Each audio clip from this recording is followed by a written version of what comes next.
right around 8 to 10 million people that are kind of holding some Bitcoin on a wallet somewhere.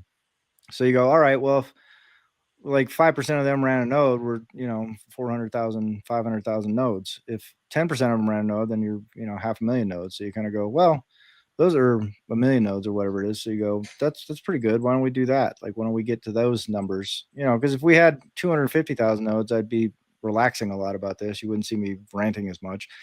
If we got to 2.5 million nodes, I'd be like, fuck yeah, party on, Garth. Let's just fucking go. Because now we have a defended network. Now we have a truly decentralized, power to the people kind of network, not power to the exchanges and the miners and the corporations and Wall Street bros and shit like that. So yeah, but you're right, Robin. Like, if we could just get all those numbers from like the wallet providers and just go, how many of these things have you actually sold? I don't know if they'd want to share that necessarily, but it'd be super interesting to see like the ledgers and the Trezors and the whatever, and just the Blockstream Jades and the everything out there, and just see who's got, how many people are holding a Cold Card wallet, how many people are holding a Blockstream Jade, how many people are holding a Bitbox, how many hold. But I'm imagining it's got to be in the millions by now, right? Oh, gotta be.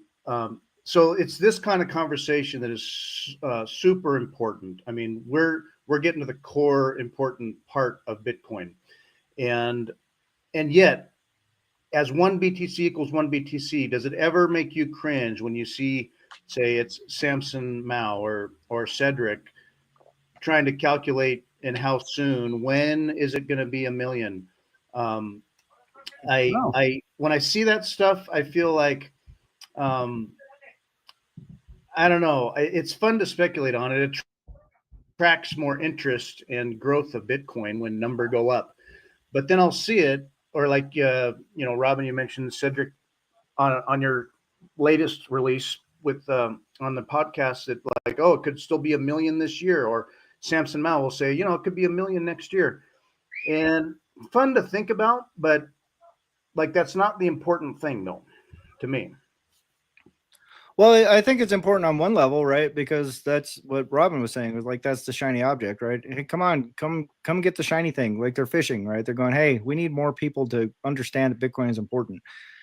My tack onto that thesis is I go, I love it every time Samson Mow puts that shit out. I just go, yeah, fuck yeah, get those people in here.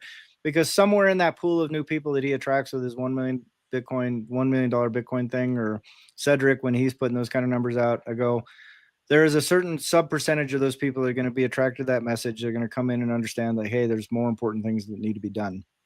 Right. And that's who we need to start, collecting around us as much as possible. But we can't collect those people if they're not there. Like, if we're just like fishing from the same pond, you run out of fish sooner or later, right? So we need more fish in the pond. So, but that's part of the beauty of Bitcoin, right? Is like, as it expands awareness, as it expands, financial freedom for people, you get to tap into more of the collective human consciousness, and you get to see, rather than someone who's struggling to put food on the table, or they have to carry water from a dirty stream, now they have like running water and food. You kind of go, well, now they can devote more time to thinking about problems, right, and how to fix them. And some percentage of those people are going to be really good at fixing those problems, and that's who we need more of in Bitcoin right now. And the people that are already here, we need those people to start stepping up.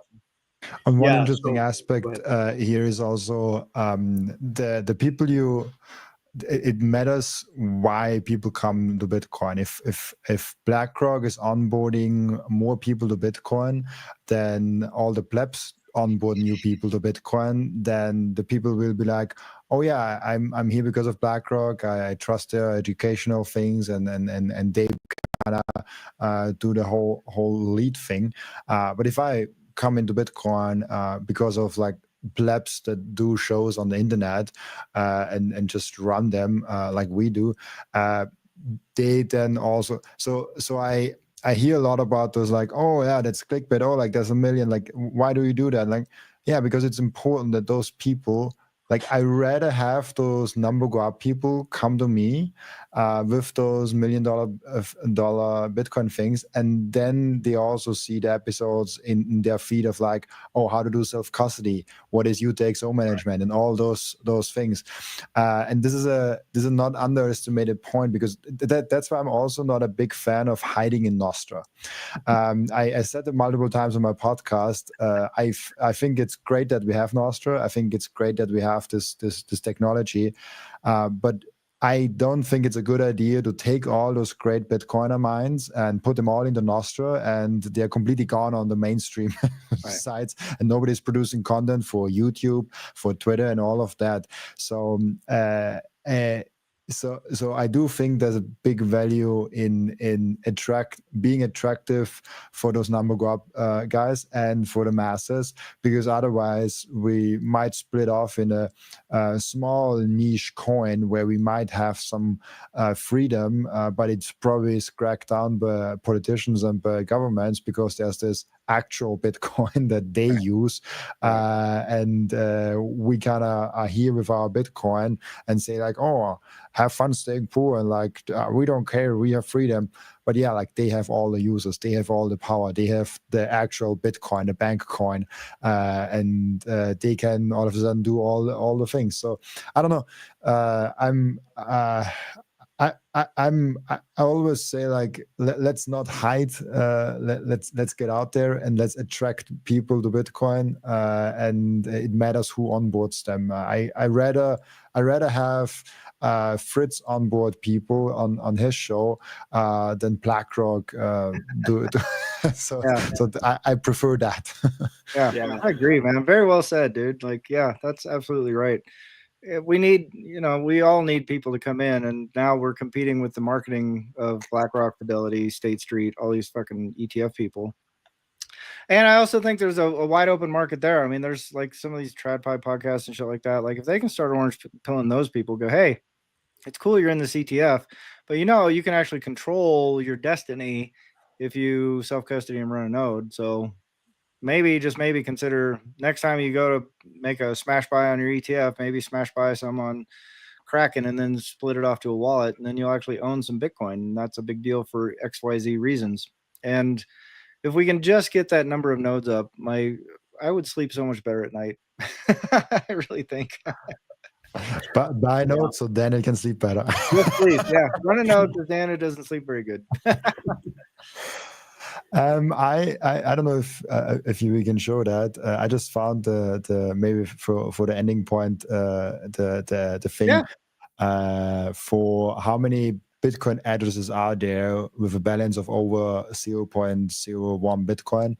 That's about $1,000, right? If my math is mathing right now. I think you're mathing correctly. So like that's an interesting number, but I always give the thing out there. Someone could have multiple addresses having a balance over 0.01 Bitcoin, and then there are balances with over 0.01 Bitcoin where there are like multiple users on them because of exchanges or other things. So it is an interesting number. I think it's valuable to track, and also the like how it grows, but it's probably like really hard to guess from that how many people have Bitcoin, and then it's like, oh, what do you count as Bitcoin users, as we discussed before. But I just want to throw that thing in there because well, if you want to throw up a really interesting one, hit the one with plus 1,000 BTC. Just watch that number plunge. Click, doing 2,500. Yeah, I go. So you think about that for a second. 2,500 people, 2,500 entities have more than 1,000 BTC. If you actually start mathing it and you ask a robot to kind of extrapolate out from like how many wallets control, and it literally gets to, it's something like 10,000 wallets control like 80% of the accessible Bitcoin. So that's problematic. And 5,000 wallets control like 72% of the accessible Bitcoin. So yeah, like you look at that and you go, how many people have more than 10K BTC? 120. That's, I mean, there's this thing also, like if you get up to a lot of Bitcoin, you might have multiple wallets and multiple setups. Correct. Yeah. But just seeing that there are 120 addresses with more than 10,000 BTC, you go, like it gets a little spooky. I mean, there's a significant wallet concentration at the top. I think that's gradually distributing out, but right now the wallet concentration is going from OGs that have a shitload of Bitcoin to ETFs that now have a shitload of Bitcoin. You see, that's the shift that's occurring right now. So it's I don't want to. I kind of prefer having the OGs have sitting on a bunch of Bitcoin than having BlackRock sitting on a bunch of Bitcoin, because they suddenly have a lot more incentive to start tinkering or trying to make things better. Like, they're new to Bitcoin. I'm sure they're here to fix it. So let's not let them. You know? Well, I hope if more and more plebs take self-custody, that, like, you can see there recently, the numbers dropping down in terms of the number that have so much. What I would hope is that it's getting spread out and diversified among a number of large individuals, and it's not just getting swept up and consolidated by fewer and fewer large entities. Yeah. So, well, I mean, no one can predict the future. We'll see. But thank you, Johnny. I appreciate it, man. That's really cool. Yes. I just put up another small thing here. It's because we talked about, like, people selling and where is it going, the Bitcoin. And this has come from River, like, it's from August 25. So it's like it's quite new, and I kind of liked it because I feel there's not a lot of excitement in the retail market and of individuals, and there's I mean, there's this thing, ETFs, they can also be individuals and all of those, but that's kind of, I don't know. That's the flow. Yeah. Well, but I mean, if you see like that individuals, those are those OG whales, dude. Like, people go, how come I can't believe MicroStrategy just bought 5,000 Bitcoin, the price went down. Like, what's happening? Oh my God, there's manipulation in the market. I go, no, there's 10,000 of those guys that have a whole shitload of Bitcoin. They're more than happy to sell it at some price because they don't they have FU money, like, in droves. You know, like, do you think Max Kaiser gives a shit if he strips off 10 Bitcoin tomorrow? Like, he doesn't even think about it, dude. He'll lose that and just kind of go, oops, well, I lost 10 Bitcoin. Oh my God. And they'll tear up some dollars on TV. So yeah, there are people selling. That's why number go up, number go down, because there's natural sellers. There's always natural sellers. And a lot of those people are rich to begin with.